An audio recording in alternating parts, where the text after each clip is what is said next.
32ನೇ ಅಧ್ಯಾಯ ಶ್ರೀ ಸಾಯಿ ಸಚ್ಚರಿತೆ. ಗುರು ಮತ್ತು ದೇವರ ಅನ್ವೇಷಣೆ. ಗೋಖಲೆಬಾಯಿಯ ಉಪವಾಸ. ಸಾಯಿಬಾಬಾ ಅವರು ಒಂದು ಕಾಡಿನಲ್ಲಿ ತಮ್ಮ ಗುರುವಿನಿಂದ ಹೇಗೆ ಪರಮಾತ್ಮನ ಸಾಕ್ಷಾತ್ಕಾರ ಪಡೆದರು ಮತ್ತು ಗೋಖಲೆಯವರ ಉಪವಾಸ ವ್ರತವನ್ನು ಹೇಗೆ ಮುರಿದರು ಎಂಬುದನ್ನು ಹೇಮಾಡ ಪಂತರು ಇಲ್ಲಿ ವಿವರಿಸಿರುತ್ತಾರೆ. ಇಲ್ಲಿ ಹೇಮಾಡ ಪಂತರು ಈ ಸಂಸಾರವನ್ನು ಬೇರೆ ಮೇಲಕ್ಕೂ ಕೊಂಬೆಗಳು ಕೆಳಕ್ಕೂ ಇರುವ ಅಶ್ವತ್ಥ ಮರದ ಉಪಮೆಯಿಂದ ವಿವರಿಸಿರುತ್ತಾರೆ. ಈ ಅಶ್ವತ್ಥ ಮರದ ಆದಿ ಅಂತ್ಯಗಳು ಗೊತ್ತಿರುವುದಿಲ್ಲ.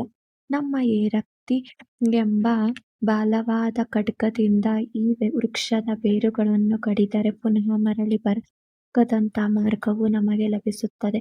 ಈ ಪಥದಲ್ಲಿ ಸಾಗಬೇಕಾದರೆ ಮಾರ್ಗದರ್ಶನ ಅಗತ್ಯ. ನಾವು ಎಷ್ಟೇ ವಿದ್ಯಾವಂತರಾಗಲಿ, ಪಾಂಡಿತ್ಯವನ್ನು ಪಡೆದಿರಲಿ, ಮಾರ್ಗದರ್ಶನ ಬೆಂಬಲವಿಲ್ಲದೆ ನಾವು ನಮ್ಮ ನಿಶ್ಚಿತ ಗುರಿಯನ್ನು ಕ್ಷೇಮದಿಂದ ಮುಟ್ಟಲಾರೆವು. ಸರಿಯಾದ ಮಾರ್ಗ ತೋರಿಸುವ ಮಾರ್ಗದರ್ಶಕನಿದ್ದರೆ ಪ್ರಯಾಣವು ಸುಗಮವಾಗುತ್ತದೆ. ಬಾಬಾ ಅವರೇ ಹೇಳಿದ ಅವರ ಸ್ವಂತ ಅನುಭವವು ಆಶ್ಚರ್ಯಕರವಾಗಿದೆ. ಇದನ್ನು ಭಕ್ತಿ ಶ್ರದ್ಧೆಯಿಂದ ಕೇಳುವವರಿಗೆ ಮುಕ್ತಿ ಮಾರ್ಗ ದೊರೆಯುತ್ತದೆ. ಅನ್ವೇಷಣೆ. ಒಮ್ಮೆ ನಾವು 4 ಧಾರ್ಮಿಕ ಗ್ರಂಥಗಳನ್ನು ಅಭ್ಯಾಸ ಮಾಡುತ್ತಿದ್ದೆವು. ಇದರಿಂದ ಜ್ಞಾನ ಉಂಟಾಗಿ ಬ್ರಹ್ಮನನ್ನು ಕುರಿತು ಚರ್ಚೆ ಆರಂಭಿಸಿದೆವು. ಒಬ್ಬನು ನಮ್ಮ ಸ್ವಂತ ಪ್ರಯತ್ನದಿಂದ ಆತ್ಮಜ್ಞಾನವನ್ನು ಪಡೆಯಬೇಕು, ಇತರರಿಗೆ ಅಧೀನನಾಗಬಾರದು ಎಂದನು. ಎರಡನೆಯವನು, ಯಾರು ತಮ್ಮ ಇಂದ್ರಿಯಗಳನ್ನು ಹತೋಟಿಯಲ್ಲಿಟ್ಟುಕೊಂಡು ಶಕ್ತಿ ಉಳ್ಳವರಾಗಿದ್ದಾರೆಯೋ ಅವರು ಆಶೀರ್ವದಿಸಲ್ಪಡುತ್ತಾರೆ, ಇತರರು ಸಹಾಯ ಬೇಕಿಲ್ಲ ಎಂದನು.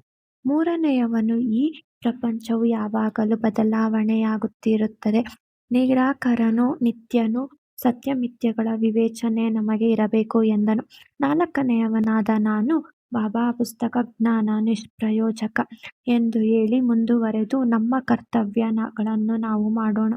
ನಮ್ಮ ದೇಹ, ಮನಸ್ಸು ಮತ್ತು ಪಂಚ ಪ್ರಾಣಗಳನ್ನು ಗುರುವಿನ ಪಾದಗಳಿಗೆ ಅರ್ಪಿಸೋಣ. ಗುರುವೇ ಸರ್ವಾಂತರ್ಯಾಮಿ, ಗುರುವೇ ದೇವರು. ಈ ದೃಢ ನಂಬಿಕೆ ಉಂಟಾಗಬೇಕಾದರೆ ಗುರುವಿನಲ್ಲಿ ಅಪರಿಮಿತವಾದ ಭಕ್ತಿ ಮತ್ತು ಪ್ರೀತಿ ಅಗತ್ಯ ಎಂದನು. ಈ ರೀತಿ ಚರ್ಚಿಸುತ್ತಾ ನಾವು 4 ಜನ ದೇವರನ್ನು ಹುಡುಕುತ್ತಾ ಒಂದು ಕಾಡಿನಲ್ಲಿ ಹೊರಟೆವು. ಉಳಿದ 3 ತಮ್ಮ ಸ್ವಂತ ಪ್ರಯತ್ನ ಮಾಡಲು ಯತ್ನಿಸಿದರು. ಆಗ ಕಾಡು ನಿವಾಸಿ ಒಬ್ಬನು ನಮ್ಮನ್ನು ದಾರಿಯಲ್ಲಿ ಸಂಧಿಸಿ, ಈ ಉರಿಬಿಸಿಲಿನಲ್ಲಿ ಎಲ್ಲಿಗೆ ಹೋಗುತ್ತಿದ್ದೀರಿ ಎಂದು ಪ್ರಶ್ನಿಸಿದನು. ಕಾಡಿನಲ್ಲಿ ಹುಡುಕುವುದಕ್ಕೆ ಎಂದು ಉತ್ತರ ಕೊಟ್ಟೆವು. ಅವನು ಏನು ಹುಡುಕಾಡಲು ಎಂದು ವಿಚಾರಿಸಿದನು. ನಾವು ಅವನಿಗೆ ಮತ್ತೆ ಹಾರಿಕೆಯ ಉತ್ತರ ಕೊಟ್ಟೆವು. ಗೊತ್ತು ಗುರಿ ಇಲ್ಲದೆ ನಾವು ಅಲೆಯುತ್ತಿರುವೆವೆಂದು. ಕನಿಕರದಿಂದ ಅವನು, ಕಾಡಿನಲ್ಲಿ ಪರಿಚಯವಿಲ್ಲದೆ ಏಕಾಂಗಿಯಾಗಿ ಅಲೆಯುವುದು ಸುಲಭವಲ್ಲ. ನೀವು ಇಲ್ಲಿ ಸಂಚರಿಸಬೇಕಾದರೆ ಈ ದಾರಿಯಲ್ಲಿ ನುರಿತ ಮಾರ್ಗದರ್ಶಕನನ್ನು ಜೊತೆಯಲ್ಲಿ ಕರೆದುಕೊಂಡು ಹೋಗಬೇಕು. ವಿನಾಕಾರಣ ಈ ಉರಿಬಿಸಿಲಿನಲ್ಲಿ ಅಲೆದು ಯಾಕೆ ಬಳಲುವಿರಿ? ನೀವು ಹುಡುಕಲು ಹೊರಟಿರುವ ಉದ್ದೇಶ ನನಗೆ ಹೇಳುವುದು ಬೇಡ. ಸ್ವಲ್ಪ ಹೊತ್ತು ಕುಳಿತುಕೊಳ್ಳಿ, ಆಹಾರ ತೆಗೆದುಕೊಂಡು ಕೆಲವು ಕಾಲ ವಿಶ್ರಮಿಸಿ, ಆನಂತರ ಹೊರಡಿ. ಯಾವಾಗಲೂ ತಾಳ್ಮೆಯಿಂದಿರಿ ಎಂದನು. ಅವನ ಮೃದು ನುಡಿಗಳನ್ನು ಲೆಕ್ಕಿಸದೆ ಮುಂದೆ ನಡೆದೆವು.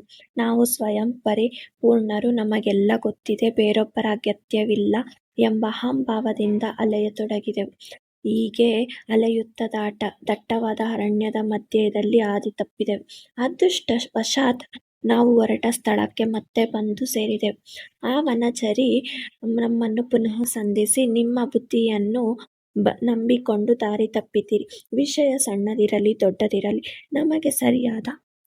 ನಮಗೆ ಸರಿಯಾದ ಮಾರ್ಗ ದೊರೆಯಲು ಮಾರ್ಗದರ್ಶನ ಅಗತ್ಯ. ಹಸಿದ ಹೊಟ್ಟೆಯಲ್ಲಿ ಯಾವುದೇ ವಸ್ತುವಿನ ಅನ್ವೇಷಣೆಯನ್ನು ಮಾಡಬಾರದು. ದೇವರು ಇಚ್ಛಿಸದಿದ್ದಲ್ಲಿ ನಮಗೆ ಯಾರೂ ದಾರಿಯಲ್ಲಿ ಸಂಧಿಸುವುದಿಲ್ಲ. ಆಹಾರವನ್ನು ಕೊಡಲು ಬಂದರೆ ತಿರಸ್ಕರಿಸಕೂಡದು. ಬಡಿಸಿದ ಅನ್ನವನ್ನು ಬಿಸಾಡಬಾರದು. ಕೆಲಸಕ್ಕೆ ಹೊರಡುವಾಗ ಆಹಾರವನ್ನು ಕೊಡಲು ಬಂದರೆ ಅದು ಒಳ್ಳೆಯ ಶಕುನ, ಕೆಲಸಕ್ಕೆ ಜಯವಾಗುವುದು ಎಂದು ಹೇಳಿ ಪುನಃ ಆಹಾರವನ್ನು ಕೊಟ್ಟು ಸ್ವಲ್ಪ ಶ್ರಮಿಸಲು ಹೇಳಿದನು. ಅವನ ಆಹಾರವನ್ನು ಸ್ವೀಕರಿಸಿದ ಆ 3 ಹೊರಡಲು ಸಿದ್ಧರಾದರು.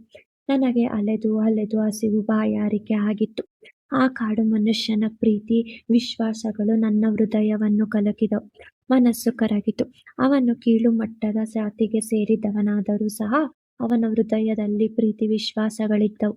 ನಾನು ಅವನ ಆಹಾರವನ್ನು ಸ್ವೀಕರಿಸಿದೆನು, ನೀರು ಕುಡಿದೆನು. ಆಗ ಜ್ಞಾನೋದಯದ ನಾಂದಿಯಾಯಿತು. ಆಗ ಗುರುವು ನನ್ನ ಮುಂದೆ ನಿಂತು, ಏನು ಚರ್ಚೆ ನಡೆಯಿತು ಎಂದು ಕೇಳಿದರು. ನಡೆದುದೆಲ್ಲವನ್ನೂ ಅವರಿಗೆ ನಾನು ವಿವರಿಸಿದೆ. ಆಗ ಅವರು, ನಿನಗೆ ನನ್ನೊಡನೆ ಬರಲು ಇಷ್ಟವಿದ್ದರೆ ನಿನಗೆ ಬೇಕಾದುದನ್ನು ತೋರಿಸುತ್ತೇನೆ. ನಾನು ಹೇಳುವುದನ್ನು ಯಾರು ಅಚಲ ವಿಶ್ವಾಸದಿಂದ ನಂಬುತ್ತಾರೆಯೋ ಅವರು ವಿಜಯಶಾಲಿಗಳಾಗುತ್ತಾರೆ ಎಂದು ಹೇಳಿದರು. ನಾನು ಅದಕ್ಕೆ ಒಪ್ಪಿಕೊಂಡೆನು. ಅವರು ನನ್ನನ್ನು ಒಂದು ಬಾವಿಯ ಹತ್ತಿರ ಕರೆದುಕೊಂಡು ಹೋಗಿ ನನ್ನ ಕಾಲುಗಳಿಗೆ ಹಗ್ಗ ಕಟ್ಟಿ ಹತ್ತಿರ ಇದ್ದ ಮರದಿಂದ ತಲೆ ಕೆಳಗೆ ಮಾಡಿ ನನಗೆ ತೂಗು ಹಾಕಿದರು. ನಾನು ನೀರಿನಿಂದ ಸ್ವಲ್ಪ ಮೇಲಕ್ಕೆದ್ದೆ, ಕೆಳಗೆ ನೀರು ಸಿಗುವಂತಿರಲಿಲ್ಲ. ಈ ರೀತಿ ನನ್ನನ್ನು ತೂಗು ಹಾಕಿ ಎಲ್ಲಿಯೋ ಹೊರಟು ಹೋದರು. ಮುಂದೆ 4-5 ಗಂಟೆಗಳ ನಂತರ ಬಂದು ಮೇಲಕ್ಕೆತ್ತಿ ಹಗ್ಗವನ್ನು ಬಿಚ್ಚಿ, ಚೆನ್ನಾಗಿ ಇದೀಯಾ ಎಂದು ಕೇಳಿದರು. ಅಮಿತಾನಂದದಲ್ಲಿದ್ದೆ. ಅದನ್ನು ನನ್ನಂಥ ಪಾಮರನು ಹೇಗೆ ವಿವರಿಸಲು ಸಾಧ್ಯ ಎಂದು ಕೇಳಿದೆನು. ಇದನ್ನು ಕೇಳಿದ ಗುರುವು ಸಂತೋಷದಿಂದ ನನ್ನನ್ನು ಸಮೀಪಕ್ಕೆ ಬರಮಾಡಿಕೊಂಡು ತಲೆ ಸವರಿ ಅಪ್ಪಿಕೊಂಡರು.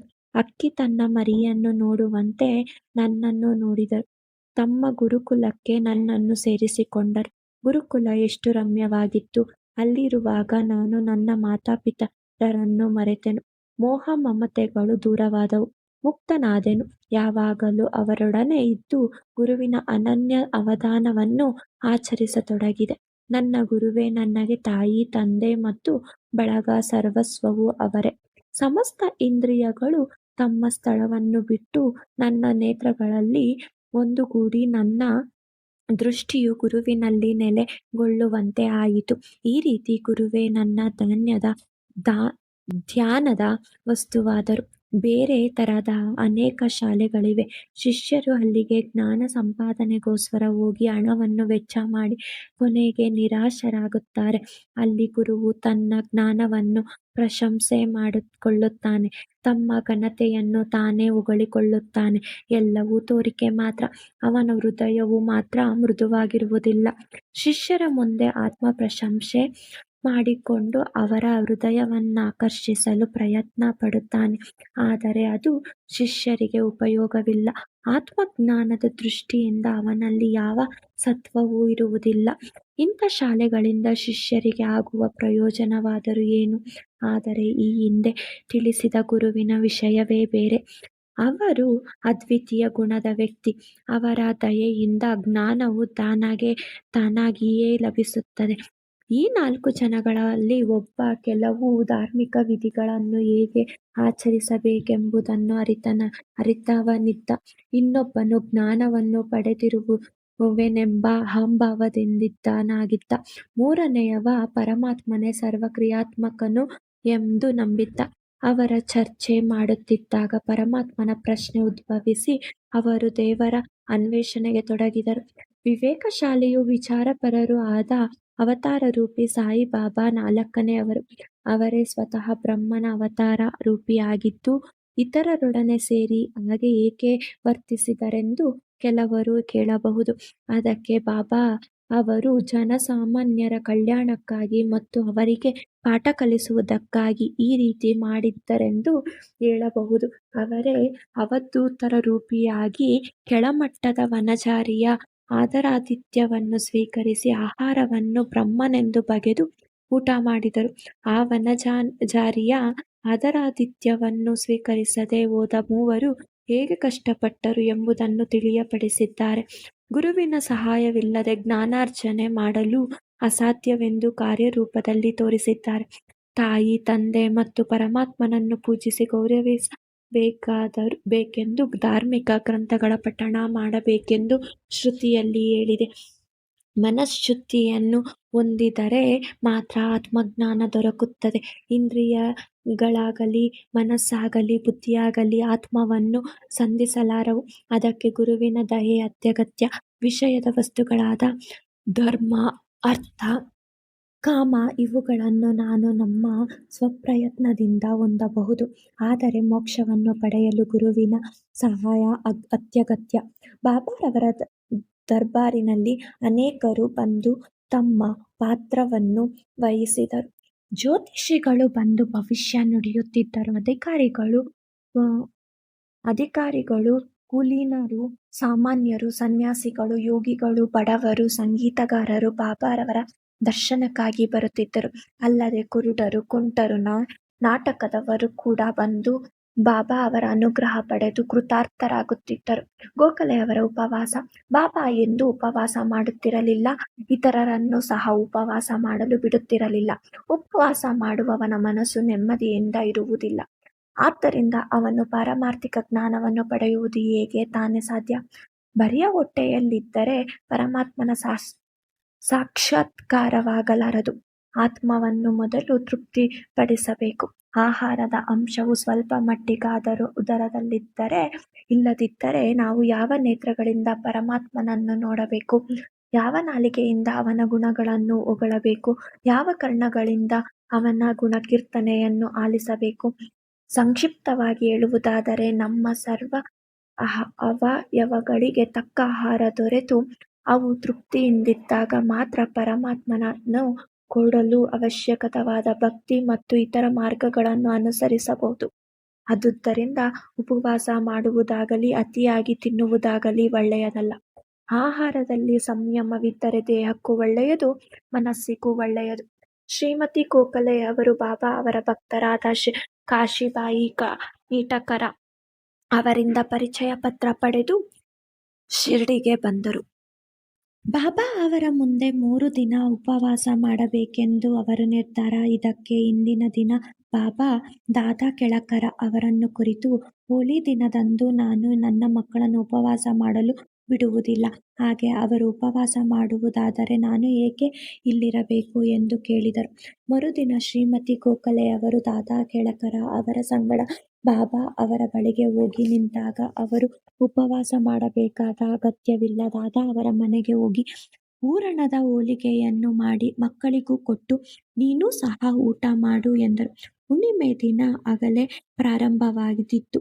ದಾದಾ ಅವರ ಪತ್ನಿಯು ಅಸ್ಪೃಶ್ಯವಾಗಿ ಮನೆಯಲ್ಲಿ ಅಡುಗೆ ಮಾಡಲು ಯಾರೂ ಇರಲಿಲ್ಲ. ಬಾಬಾ ಅವರ ಮಾಡಿ ಸಮಯೋಚಿತವಾಗಿದ್ದಿತು.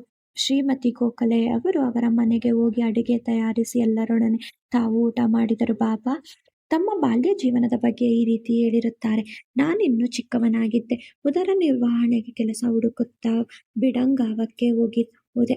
ಅಲ್ಲಿ ನನಗೊಂದು ಕೆಲಸ ದೊರಕಿತು. ಬಹಳ ಕಷ್ಟಪಟ್ಟು ಕೆಲಸ ಮಾಡಿದೆ. ಬಾಲಕ ನನ್ನ ಕೆಲಸವನ್ನು ಮೆಚ್ಚಿದನು. ನನ್ನೊಡನೆ ಇನ್ನೂ 3 ಕೆಲಸ ಮಾಡುತ್ತಿದ್ದರು. ಒಬ್ಬನಿಗೆ 50 ರು, ಇನ್ನೊಬ್ಬನಿಗೆ 100 ರು, ಮೂರನೆಯವನಿಗೆ 150 ರು ಸಂಬಳ ಕೊಡುತ್ತಿದ್ದರು. ನನಗೆ ಇದೆಲ್ಲರ 2ರಷ್ಟು ಕೊಟ್ಟರು. ಬುದ್ಧಿವಂತಿಕೆ ಮತ್ತು ದಕ್ಷತೆಯನ್ನು ನೋಡಿ ಮಾಲಕ ಪ್ರೀತಿಯಿಂದ ನನಗೆ ಬಟ್ಟೆ, ಪೇಟ, ಒಂದು ಶಲ್ಯ ಇವುಗಳನ್ನು ಬಹುಮಾನವಾಗಿ ಕೊಟ್ಟರು. ಆದರೆ ನಾನು ಅವುಗಳನ್ನು ಉಪಯೋಗಿಸದೆ ಹಾಗೆಯೇ ಇಟ್ಟೆನು. ಮಾನವನು ಕೊಡುವುದು ಬಹುಕಾಲ ಉಳಿಯಲಾರದು, ಆದರೆ ನನ್ನ ಸಾರಕಾರ ದೇವರು ಕೊಡುವುದು ಮಾತ್ರ ಕೊನೆಯ ತನಕ ಉಳಿಯುತ್ತದೆ ಮತ್ತು ಪರಿಪೂರ್ಣವಾದುದಾಗಿ ಇರುತ್ತದೆ. ಮಾನವನು ಕೊಡುವ ಯಾವ ಬಹುಮಾನವೂ ದೇವರು ದಯಪಾಲಿಸುವ ಬಹುಮಾನಕ್ಕೆ ಸರಿಯಾಗಲಾರದು. ನನ್ನ ದೇವರು ತೆಗೆದುಕೋ ಎಂದು ಎಷ್ಟು ಹೇಳಿದರೂ ನನ್ನ ಹೇಳಿಕೆಯನ್ನು ಯಾರೂ ಗಮನಿಸುವುದಿಲ್ಲ. ನನ್ನ ಭಂಡಾರ ಧಾರ್ಮಿಕ ಸಂಪತ್ತು, ಅದು ಯಾವಾಗಲೂ ತುಂಬಿರುತ್ತದೆ. ಅದನ್ನು ಅಗೆದು ಗಡಿಯಲ್ಲಿ ತುಂಬಿಕೊಂಡು ಹೋಗಿ ಎಂದು ಹೇಳುತ್ತೇನೆ. ಪುಣ್ಯವಂತ ಮಾತೆಯ ಪುತ್ರನು ಮಾತ್ರ ಈ ಐಶ್ವರ್ಯವನ್ನು ಪಡೆಯಲು ಸಾಧ್ಯ. ನನ್ನ ಫಕೀರನ ನುಡಿಗಳೇ ಭಗವಂತನ ಲೀಲೆಗಳು. ನನ್ನ ದೇವರು ವಿಶಿಷ್ಟನಾದವನು. ನನ್ನ ವಿಚಾರವೇನು? ಮಣ್ಣಿನಿಂದ ಹುಟ್ಟಿದ ಈ ದೇಹ ಒಂದು ದಿನ ಮಣ್ಣಿನೊಡನೆ ಸೇರುತ್ತದೆ. ಉಸಿರು ವಾಯುವಿನೊಡನೆ ಐಕ್ಯವಾಗುತ್ತದೆ. ಈ ಸಮಯ ಪುನಃ ಬರಲಾರದು. ನಾನೆಲ್ಲಿಯೋ ಹೋಗುತ್ತೇನೆ, ಎಲ್ಲಿಯೋ ಕುಳಿತುಕೊಳ್ಳುತ್ತೇನೆ. ಆದರೆ ಮಾಯೆಯು ನನ್ನನ್ನು ಬಿಡುವುದಿಲ್ಲ. ನನ್ನ ಭಕ್ತರ ಬಗ್ಗೆ ನನಗೆ ಚಿಂತೆ ಇರುತ್ತದೆ. ನನ್ನ ವಚನಗಳನ್ನು ಸ್ಮರಿಸುವವರಿಗೆ ಅಮೋಘವಾದ ಆನಂದ ದೊರಕುತ್ತದೆ. ಶ್ರೀ ಸಾಯಿ ಪ್ರಣಾಮ. 32ನೇ ಅಧ್ಯಾಯವು ಸಂಪೂರ್ಣವಾಯಿತು.